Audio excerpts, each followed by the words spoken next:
학교의 모든 이야기, 아이들의 별별 세계를 속 시원하게 풀어보는 시간입니다. 스쿨톡톡의 공식 가이드죠. 강정은 선생님. 예, 안녕하세요. 예, 가을이 되었는데요. 예, 설레임이 있는 행복한 하루 되시기를 바랍니다. 네, 고맙습니다. 자, 오늘 스쿨톡톡 별별 토크 함께 해주실 학부모 두 분 나오셨습니다. 안녕하세요. 안녕하세요. 네, 한 분씩 소개 부탁드릴게요. 네, 대학교 3학년, 고등학교 2학년 두 딸아이 키우고 있는 권선경입니다. 네, 반갑습니다. 네, 반갑습니다. 네, 저는 대한민국을 지키고 있다는 중2, 고2 딸 둘 키우고 있는 김경이라고 합니다.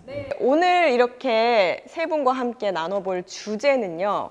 바로 아기부터 어른까지 모두 다 한 번쯤은 해봤을 고민입니다. 뭘까요?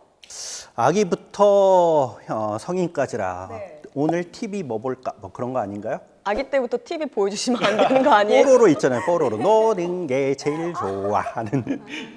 주제 알려드릴게요. 바로 잠입니다. 양한나 아나운서는 혹시 잠 얼마나 주무세요? 제가 사실 요즘은 아기를 키우고 있어서 푹 자진 못하지만 개운하게 자려면 한 8시간? 9시간 자야 되는 것 같아요. 예, 정말로 한 8시간이 필요한데 요즘 우리 청소년들 중에서 8시간 이상 자는 학생들은 정말로 적을 것 같아요. 어떻게 보면. 혹시 뭐 이런 잠에 대해서 그 외에 또 뭐 다른 고민들 좀 해보신 적 있습니까?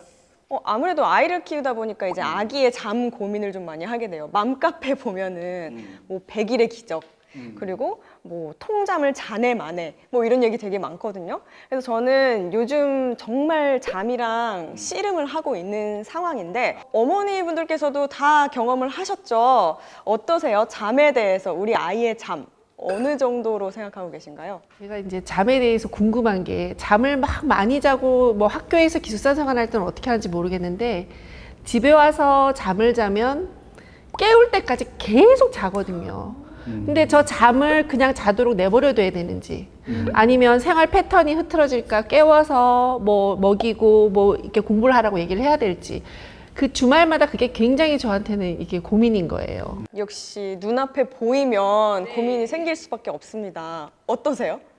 저도 아나운서님처럼 아기가 어렸을 때는 낮잠을 안 자서 아기 키우고 하면은 막 낮에 엄마가 졸리기도 한데 맞아요. 재워놓고 나도 좀 쉬어야 되는데. 아기가 낮잠을 안 잤어요. 그 낮잠 안 잔 걸 지금 다 자고 있다는.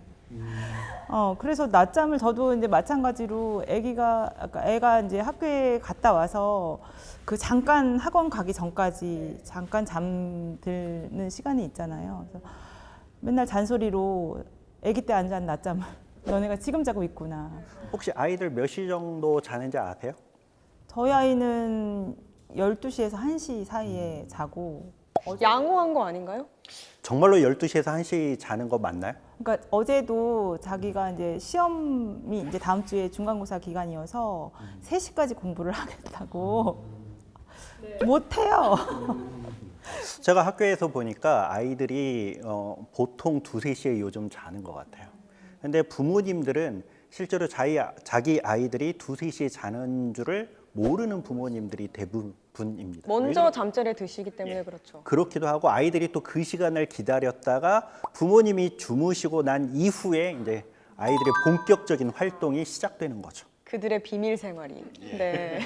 아니, 아들 키우는 친구들이 하소연하듯이 얘기를 하더라고요. 방학 때 집에 있으면 이제 속 터져서 나와야 된다. 왜 그러냐 그랬더니 밤새 게임하다가 아침에 일어나야 될 시간에 잠이 들어서 저녁 5시쯤에 일어난대요. 그럼 배가 고프다고 막 뭘 먹고 나면 또 좀 자고 일어나서 12시가 되면 눈이 초롱초롱해지면서 이제 밤새 자기 할 거 하고 뭐. 근데 이제 이렇게 생활을 방학 때 하다 보면 개학하고 가서도 학교 가서 자고 집에 오면 멀쩡해서 이제 또 이런 생활. 네. 미국 가서 살아야 되는 거 아니에요? 밤낮이? 네. 우리 조카도 미국인이라고. 그러니까 실제로 아이들 개학하고 나서도 학교 못 오는 아이들이 개학 날, 이튿날까지 있어요. 그래서 연락해 보면 아직 못 일어났다고. 그러면요, 학교에서 아무래도 졸거나 예. 잠을 아예 잘 것 같은데 선생님들은 그럴 때 어떻게 하세요? 선생님에 따라서 조금 다르긴 한데 일단 깨우죠. 근데 예전 같으면 정말 등짝을 이렇게 때리면서 일어나라고 했었는데 요즘은 그런 건 안 되죠. 그래서 요즘은 책상을 이렇게 칩니다. 네, 신체 터치가 안 되죠. 네. 이제 대부분의 학생들은 그러면 이제 눈은 떠주죠. 예의가 바른 학생들은 눈을 살짝 떠주면서 선생님을 한번 바라봐 주죠. 근데 이제 그렇지 않은 학생들은 끝까지 버티는 학생들도 있고요. 대부분의 학생들은 그렇게 깨도 아침 6시에 일어났으니까 이제 아무리 일어나려고 해도 안 되는 거죠. 자, 이쯤에서 좀 적정 수면 시간 얼마가 적당한지 궁금해지는데요. 국민건강지식센터에 올라온 적정 수면 시간이 있습니다. 청소년에게 생리적으로 필요한 수면 시간은 9시간 정도라고 하고요. 네, 그리고 5세 미만은 10시간에서 11시간. 5세에서 10세는 9시간에서 10시간. 뭐 생각보다 굉장히 길죠. 10세 이상이 8시간에서 9시간을 숙면을 취하는 게 좋다고 하는데요. 두 분의 자녀 9시간 정도 자고 있나요? 지금 저희 아이 같은 경우에도 제가 기숙사에 있어서 모르지만 이제 물어봐요. 주말에 계속 잠을 자려고 하니까 몇 시에 자니? 그러면 소등 시간이 새벽 1시, 평소에는. 시험 기간은 새벽 3시, 평소에 6시간. 시험 기간에는 뭐 5시간 요 정도밖에 못 자는 거예요. 근데 이제 문제는 그렇게 잠이 부족하게 되었을 때 과연 수업 시간에 아이들이 집중할 수 있느냐는 거죠. 거의 아이들이 자거나 그 수업 외에 다른 학원 숙제를 하거나. 근데 우리 애가 우스갯소리로 어떤 얘기를 하냐면 엄마 자는 애들이 중간 기말 때는 시험을 2시간, 3시간 보잖아요. 아주 좋대요, 잠자기. 근데 모의고사를 보는 날은 아침 9시부터 5시까지 자야 되잖아요. 너무 오래 자야 돼서 힘들다고 이렇게 얘기를 한다고 하더라고요, 애들이. 시험을 그러면은 안 보고 자는 거예요? 이름만 써놓고 이렇게 찍어놓고 시험마저도 이제 늘 수업 시간에 자던 아이들은 그 패턴이 네, 이렇게 아이들이 잠을 잘 못 자고 있는 게 현실인데 그 이유가 뭘까요? 스마트폰. 야, 예. 달라진 점. 딱 두 가지 나뉘는 것 같아요. 공부를 하는 아이들은 공부하느라 못 자고 공부를 안 하는 아이들은 스마트폰, 게임 뭐 이런 거 하느라고 못 자고. 밤새 스마트폰 하고 게임하고 못 자고 학교 와서 자는 거예요. 너무 충격이에요. 어떻게 보면 방학 때도 우리 부모님들도 낮에 못 자게 학생들 자꾸 못 자게 해야 이 아이들이 저녁에 자지 낮에 잘 수 있게 해준다면 그 아이들은 정말 밤에 아예 스마트폰 붙들고 있지 않을까. 그럼 뭐 작전을 부모들은 집에서 밤에 자는지 잘 감시해야 되고 학교에서 선생님들은 낮에 자지 못하게. 같이 협동을 해야 될 것 같아요. 정말로 교사와 학부모가 그런 운동이 일어나야 될 것 같아요. 그러면 학생들은 과연 학업 성취도는 어떨지 그것도 궁금해요. 그러니까 이렇게 잠을 자다 보면 수업에 집중하기가 힘들고요. 또 그러다 보니까 이제 수업에서 학업에서 점점 멀어지는 거죠. 더 중요한 거는요. 학교에 친구가 없는 거예요.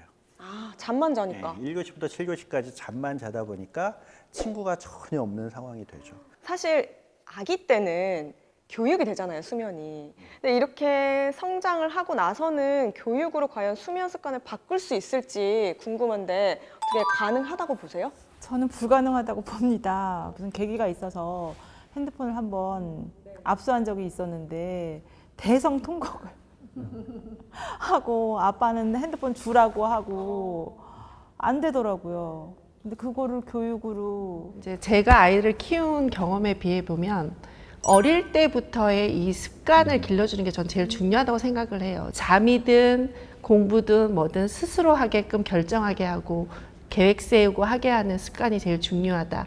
그러니까 이제 어머니께서 중요한 이야기 하셨는데 첫 번째로는 이제 조기에 어렸을 때 이런 습관들을 들이는 게 매우 중요하고요. 말 잘 들을 때, 엄마 말 잘 들을 때. 엄마가 최고일 때.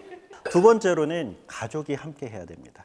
어머니는 아버지는 안 하면서 아이에게만 강요하면 그게 쉽지 않다는 거죠. 또 세 번째로는 요즘 부모님들이 가장 부족한 점인데요. 할 때는 단호하게 하셔야 됩니다. 근데 이거를 못하게 되면 2배, 3배 힘들 수 있습니다. 이번에는 전문가를 통해서 어떻게 고민을 해결할 수 있을지 한번 만나보시죠.